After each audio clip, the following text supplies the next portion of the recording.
Hello, or Dobar dan, as they say in Croatia and Montenegro. So, still here. I'm doing this video, the best strategy to use your Marriott weeks and points ownership as how I would do it personally to get maximum value and to get all your money out of it. So, in this video, I just want to come up with the strategies that would be most beneficial to you. When do you use your weeks? When do you use your points?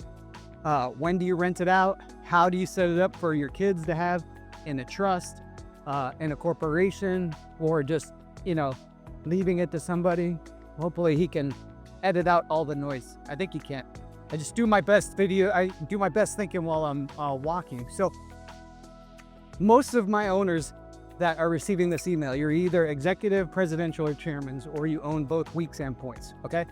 A lot of people don't like Interval International that have the weeks because they don't know how to use it properly. But one of the best ways to use it, as I've done in multiple videos, and you will see on the YouTube channel if you want to watch those, is to use the weeks the old way.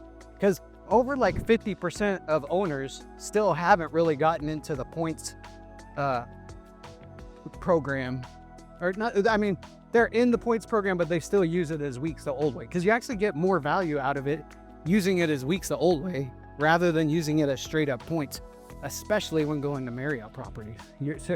You're way better off, especially if you own lock-off units. Like say you own 2 lock-off units, like in Florida, and then you own some points. You own 2 weeks that are worth 3,000 points each, and you own 4,000 trust points that you purchased, or some combination like that. You own a Hawaii week or 2 Aruba weeks, and you bought 3,500 points at some point, and now you're presidential or you're chairman's club and you own 2 to 3 weeks plus you own some points. This is who the video is mainly for, but it really could be for anybody depending upon your ownership level. So the first thing you got to do is come up with your strategy. Like, what are you, like, where are you going to be traveling to? Because you're still better off most of the time trading your weeks through Interval. And I have other videos on my YouTube channel. Don't discount that, because as I'll tell you in the videos, you can never just log on to Interval and be like, I want to go to Hawaii at the Marriott Maui, and then have it be available on there. That will never work. Just know, when you go to Interval International and you put in wherever you want to trade to, whether it's Aruba, Tahoe in the winter, Park City for ski season, anything, basically, anything that's good, 99% of the time, when you go on to Interval and you put a request to book or a search, it will come back with 0 results. The only way you can get the good stuff is on an ongoing search or a request to book, okay? Because it doesn't mean you can't get the week you want. It means you have to do the request to book, which I know is frustrating. Ideally, you'd like to just be able to log on there and book it like points, and just get it right when you log on there. But this is not how it works. And you'd save a ton of points. Like, you could take your Grand Vista studio and trade it to a 2-bedroom at the Marriott Maui, or a 2-bedroom Timber Lodge Lake Tahoe, where if you were to book that on straight or Abound points, what they call them now, you'd use 3,500 points or 4,000 points. But you could take your Grand Vista studio that you bought 20 years ago, trade the studio side to a 2-bedroom that's worth 3,500 points, take the 1-bedroom side, trade it to Newport Beach, which is 3,300 points. Now you're getting 8,000 points worth of value for your one Grand Vista week that's only converts into 2,600 points. So it's a better value if you're going to go for a week at these places to trade the old way. Even if you don't have a lock-off unit and you have a 1-bedroom or a studio or a 2-bedroom that's not lock-off, you're still better off a lot of times trading your 2-bedroom Branson week through Interval to the Marriott Maui in Hawaii, because otherwise you'd have to use 4,000, 3,000 to 5,000 Abound points to book that on points, or you'd have to get a smaller unit like a studio or 1-bedroom. So my best strategy is, if you have weeks the old way, decide how many 1 or 2 week vacations you're going to take, do your lock off, go to my video on how to do this properly. This video isn't about that. I have other videos on my YouTube channel, how to trade properly through Interval. So book the right weeks, deposit it with interval. So you have 3 years to use those wherever you want to go, whenever you want to go. But you got to make sure and book the right weeks to get the most maximum trade value out of it. So book those, okay? Then you can use your points for mini trips. Obviously, try to book the weeks. Try to book during the week. The points are always way less during the week. So if you can do that, book the points during the week. If you like to go weekends and stuff like that, if you're still working or you go when the kids are out of school, try to book those ahead of time, like ideally 2 to 6 months ahead of time, because you can always cancel them down to 60 days before check-in and not have any penalties. So what I would do is book them ahead of time so you have them, and then you can always cancel. I mean, I'm right in the middle. I'm gonna be a loud American. Okay, sorry. I guess Americans are known for being loud, so I don't want to be the noise in typical American. Okay, so book the reservations out in advance, because you can always cancel and get the points back. Try to go midweek. I always try to use the points for the nicer resorts, like try to get like the Ritz-Carlton one, because when you stay at those properties, then you get a tremendous amount of value out of it. Or book the week with your week through interval, and then add a couple nights at the end, like Sunday through Wednesday, using the points when you're in Hawaii or something like that. They have so many, if you like cats, you got to come to these Balkan countries. We have cats everywhere. So now you got your main week trips booked. So that way, if you own like 10,000 points, you could take your one Grand Vista week, get 2 full weeks out of it at any Marriott resort. Aruba in a 2-bedroom, Marriott Maui in a 2-bedroom, Newport Beach in a 2-bedroom, Tahoe in a 2-bedroom, New Jersey in a 2-bedroom, or South Beach, Miami for a week, and then a week at one of the other properties. Then you take 2,000 or 3,000 points. You got your 2 or 3 mini trips out of it. Then you still have 3,000 or 4,000 points left. Okay. Then what you do is, I'm not biased at all, but you could rent those out through us. TimeshareSimplified.com. You can rent those out through us, or yourself, or through Red Week, or wherever. If you want to just make it easy, though, you just submit it to us. Now, it only covers the cost of the maintenance, so at least you're getting the maintenance fee covered. Okay. And you're getting the maintenance fee covered. Then, let's see, how do I get through here? So you're getting the maintenance fee covered through us. Then you have your weeks booked, but here's the key.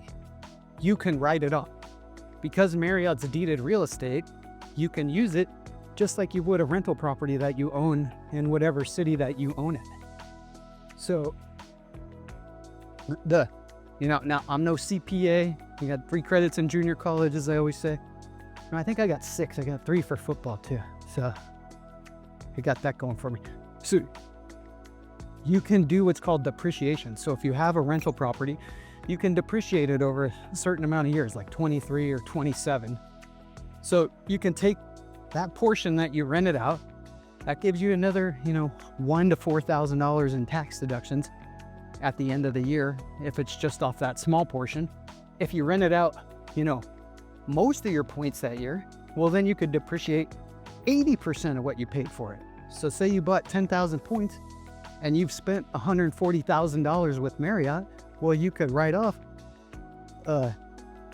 80. So divide that by 23 years. So 23, so call it 7 for easy math. 7, and you used 80% of that to rent out. So what's that, like $5,500? You could write off $5,500 that year.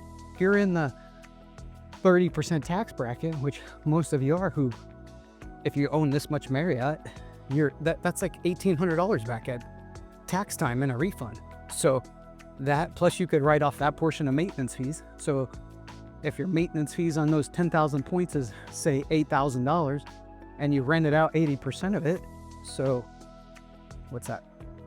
$6,500. So now you have your $6,500 plus your whatever I said before, $4,000. So now you have a $10,000 deduction. If you're in the 30% bracket, that gives you around $3,300 back. So now you got the money you rented out from us, so $1,800, plus the $3,000 in tax deductions, so that's $4,500, or say it's $2,000 depending upon how many points you rented out, whatever. So you have $2,000 to $5,000 you gotten back from us, which almost covers your entire maintenance bill. Then the other trick is, like, I don't know who you travel with, but I travel with my 2 daughters. Most people travel with family or friends or another person. If you go out to eat, every meal now is like $100 to $200. If you just simply eat in 1 meal a day on your trip, or take leftovers back and eat that the next day for lunch, or get some breakfast items. And now with Instacart and all these grocery delivery services, you can order some groceries ahead of time, have them shipped to the condo the day you check in. So you have your sodas and your waters, and if you drink alcohol, you got some wine there, or your, alcohol or whatever. You can get some breakfast foods or whatever. Obviously most people don't want to cook every meal when they're on vacation, but I mean, we personally do. We only usually go out to eat like once a day, because that's another $200, $250 with appetizers. And I bet if we don't drink, well, I've been having a little champagne lately, but you can have that's $200 a whack times 7 days. That's $1,400 just food if you eat 1 meal a day. And if you're eating for less than $100, well, you're not really probably eating that healthier food, so you're gonna need the money for hospital bills. So just joking, but eat healthy, people. So then you have the cost savings on that of utilizing the kitchen that's in your condo. And because you traded to a bigger unit, like a 1-bedroom or a 2-bedroom instead of a studio, you have a kitchen in the condo. So that's one of the benefits of using it. Utilize that to the advantage. So try to eat 1 meal in the day. That pretty much offsets, $50 to $100 a day. That's almost, what's that, $350 to $700 a week of vacation. If you eat 2 meals in a day, double that. So you're saving, $1,000 to $700 to $1,500 a week for food. Then you're getting back $3,000 to $7,000 a year in tax deductions, or $1,500 to $4,000, whatever. Then you're trading to some of these places that actually cost a lot of money. You're staying at, maybe a Ritz-Carlton residences, or you're trading to Aruba and actually getting it. Then you use your points strategically for midweek stays, or to add on to the end of week-long trades. Yeah, I think that was my basic strategy. And then ultimately you put it in your trust. So you set up a trust. If you have multiple children, you assign one kid who you like the most, I guess, and they can manage the trust. And then they just rent out some of the points every year through us. Then that way the maintenance fees are covered. And then just show them the strategy on how to use it right. And if not, and it's paid off and the kids don't want it, they can either just give it back to Marriott or sell it back to Marriott. Marriott will usually take it. If not, message us. We have a guy that'll sell it for you. No money up front. He just takes a commission when it sells. Usually, I think it's like a flat $1,000 or $1,500. He's sold one for me. I've sold 2 back to Marriott myself. They don't always take every single type of week. Sometimes they don't take it, but those are your options. So I hope this video is helpful. You can find us at timesharesimplified.com. Any points, big or small, holding points, bonus points, any type of points you have. If you want us to monetize them and turn them into cash, you just send a screenshot of your account to support@timesharesimplified.com, or you can go to our website, timesharesimplified.com, go to the vacation, the points calculator. It'll give you an instant quote on how much your points are worth, depending upon what year you're watching this. And then you just submit a screenshot. There's no cost to you, no money up front. We just add $30 a night to the rentals. And then 2, in the future, you don't need to upgrade anymore. You don't need to buy any more points. Like, no matter what they say, because they've been saying crazy stuff at these Marriott sales presentations. I would never say in a million years to turn your weeks in for points. That's completely ridiculous to me. Or I haven't seen an instance where that would even make sense. And then you could just rent anything you want through us. All we do is add $30 a night to what we pay, and we're barely able to pay over the maintenance fees, if right around the maintenance fees, because Marriott rents it out so cheap online anyways. A lot of people don't know that too.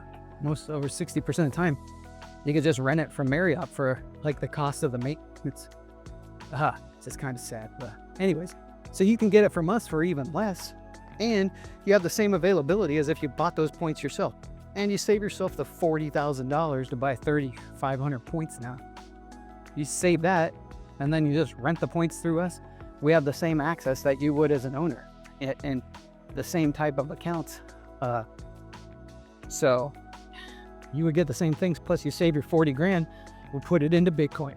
All right, that's my non-financial advice, but advice. All right.